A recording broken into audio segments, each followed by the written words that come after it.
Article 12. Circumstances which exempt from criminal liability. The following are exempt from criminal liability. Paragraph 1. An imbecile or an insane person, unless the latter has acted during a lucid interval.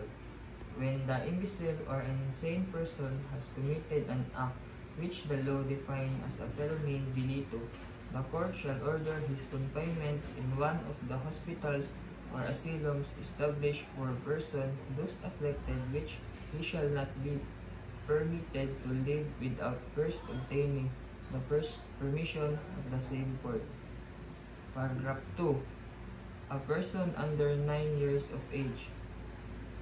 Paragraph 3. A person over 9 years of age and under 15, unless he has acted with discernment, in which case such minor shall be proceeded against in accordance with the provision of Article 80 of this Code.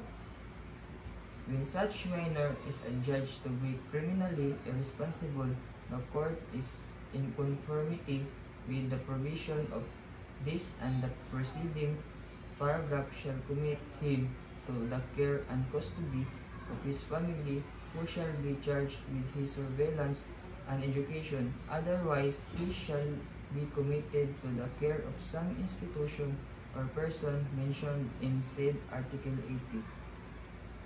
Paragraph 4.